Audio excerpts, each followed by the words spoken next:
Well, good morning. Yeah, the title for today's video is For Dr. Mary, I Was the Son She Never Had.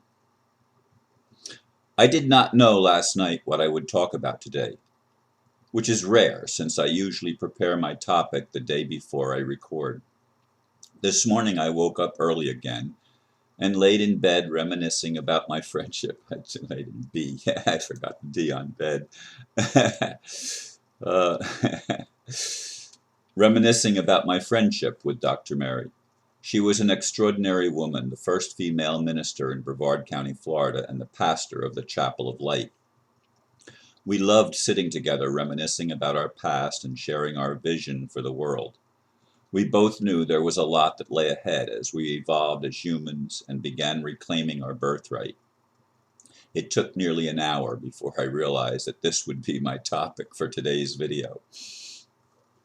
Indeed, she was a lady that I had a very unique friendship with. As I said, she often referred to me as the son she never had.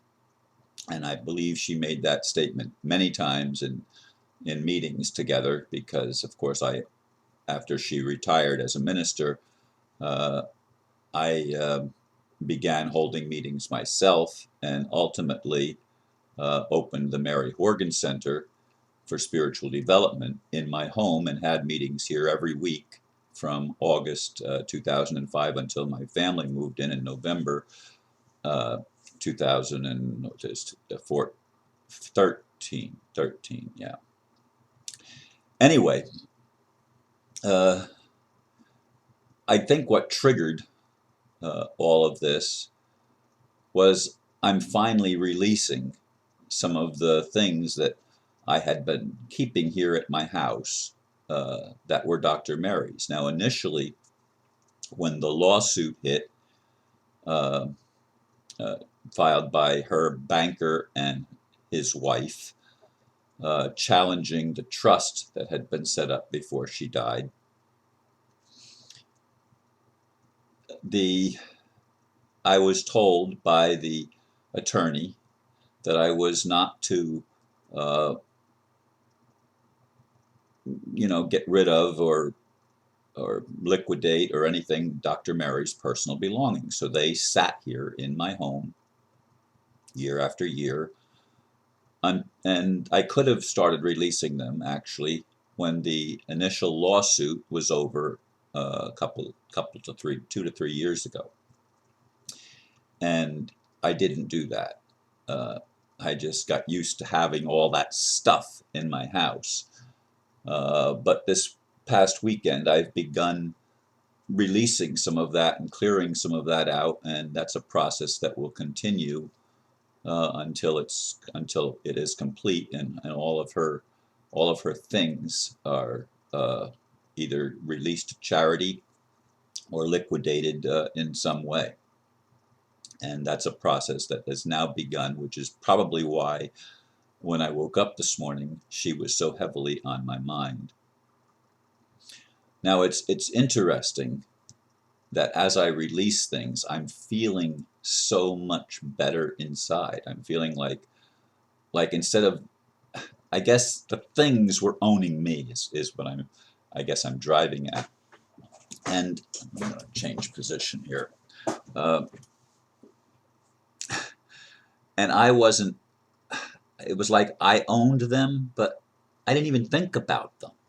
I mean, this stuff is, when my family moved in here, I mean, I just sort of lost contact with why I was here and what things were about. And it's like I was derailed from the process that I had begun when Dr. Mary was still alive. And that, again, I had meetings.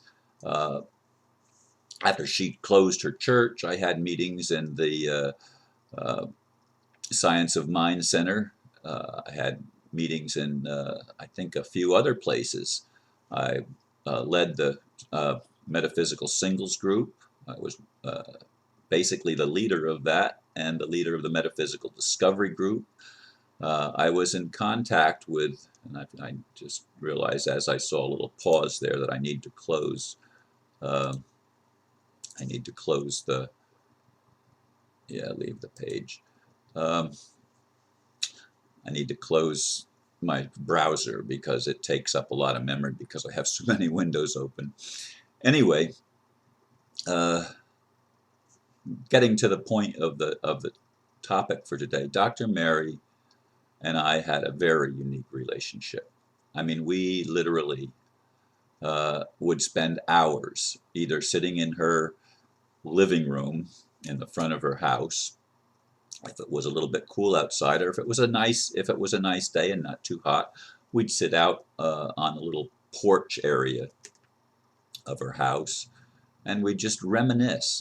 If we were outside, of course, we had the view of the river, and I mean, there were evenings and different times of the day that we would just sit and talk. And as I said, it was a beautiful relationship.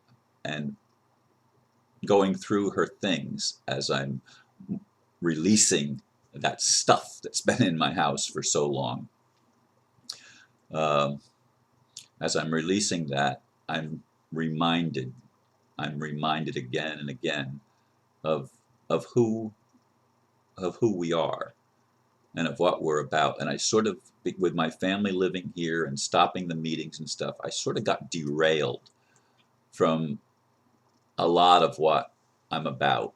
I got sidetracked with the political movements and stuff like that. With, of course, Rusa was the first one, and ending up with the ambassador recently. And I had to release a lot of that stuff. But more importantly, I had to release the things in my life that I realize now were impediments to my moving forward. And so I've been thinking about my vision for where do I go from here? Where do I go from here? I'm letting go of her stuff, which inside I'm feeling like she's got a big smile on her face and she's saying, Ron, it took you so long. Of course, I didn't feel I had a choice initially, but for the last 2.5 or 3 years, I have had a choice, but I didn't even think about it. I didn't even think about it till they're trying to take my home. And then I'm thinking, how can I lighten my load? How can I release and be free? Release and let go of the things that I thought I was hanging on to for some reason, but really they were hanging on to me and keeping me from moving ahead. And I went to hear a speaker last night at the church, and he's only been like a little over a year. He's been on a spiritual path, and already he's come so far. He's developed so much more than what most people have developed yet. He's let go of a lot of things. He has tremendous insights. I didn't agree with him 100% on everything. But then again, I'm realizing that I have growing up still to do. We all do as human beings. And we don't realize that we're each the son and the daughter. Not that God never had, because God has all of us as his sons and daughters.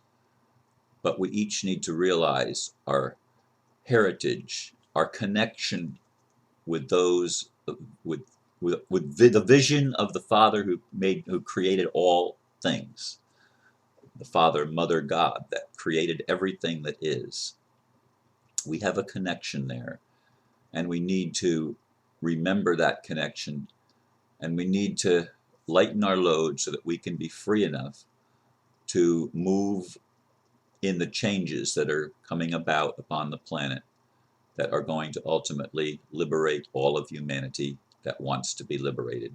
The speaker last night said all of humanity will be liberated.